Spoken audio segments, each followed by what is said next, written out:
Selamat datang ke Taruka. Pada video kali ini saya nak terangkan pasal fungsi payment ataupun pembayaran. Okey, macam biasa boleh log masuk dulu ke sistem Taruka kita, akaun Taruka kita. Pergi ke panel tepi ini dan terklik di bahagian payment. Okey. Apa fungsi payment ini?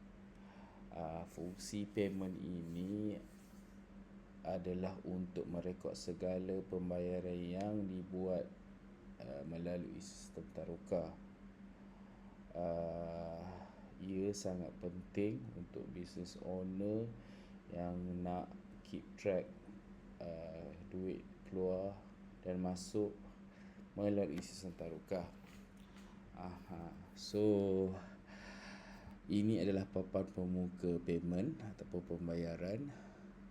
Di sini kita ada satu invoice yang dah statusnya ada completed, maksudnya sudah dibayar. Maksudnya invoice ni dah clear lah. Invoice ini kita dah buat sebelum ini. Kalau nak check tally ke tak, kita boleh pergi ke bahagian invoice dulu. Okey, invoice ni invoice nombor 22. Kita cari invoice 22 dan tengok status dah sudah dibayar. Recurring ni lah feature recurring lah, yang invoice yang dihantar setiap bulan ikut setting kita. Untuk invoice 22 ini dia sudah dibayar. Kita boleh check di payment. Ya, maksudnya sudah dibayar.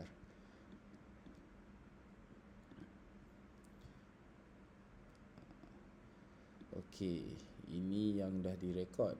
Macam mana pula yang tak yang kita nak rekod sendiri? Macam biasa kita pergi ke bahagian kanan atas ni dan kita boleh masukkan secara manual. Okey, ini invoice yang masih pending. Maksudnya tak ada pembayaran lagi yang sistem kita detect. Sebagai contoh, kita boleh buat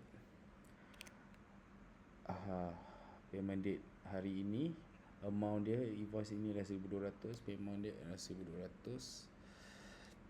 Kita boleh guna kalau pembayaran menggunakan payment gateway dalam sistem Taruka pun boleh kita setkan, ataupun pembayaran manual lah. Maksudnya customer dia bayar ikut bank account pun kita boleh set kepada account. Kita boleh setkan kepada account manual lah, payment gateway-nya. Bukan saja invoice yang dah berbayar, kita boleh set status invoice dalam payment itu masih pending, ataupun fail, ataupun kita dah refund pun boleh.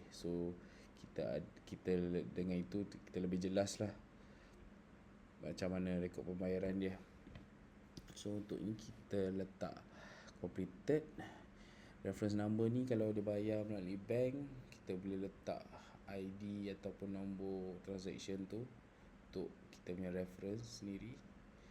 Dan kalau ada nak tambah apa-apa nota untuk invoice ni atau payment ni pun boleh. Kita tekan je record payment.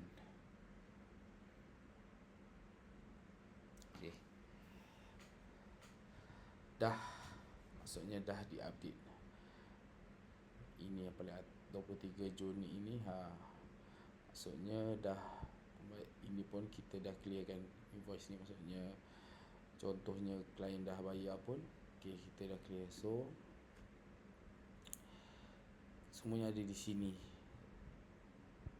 Boleh nampak bahagian atas ni, sebab kita guna dua-dua cara manual, dia keluar di ruangan manual payment. Kalau payment link, dia akan keluar dari sini. Dan ini jumlah invoice yang dah dibayar, yang kita dah rekod. Kita pun boleh export CSV file dia pun boleh juga kalau kita nak simpan hard copy. pun boleh. So itu saja untuk video berkenaan payment. So kalau ada apa-apa masalah, macam biasa boleh hubungi support team kita. Okey, sekian, terima kasih.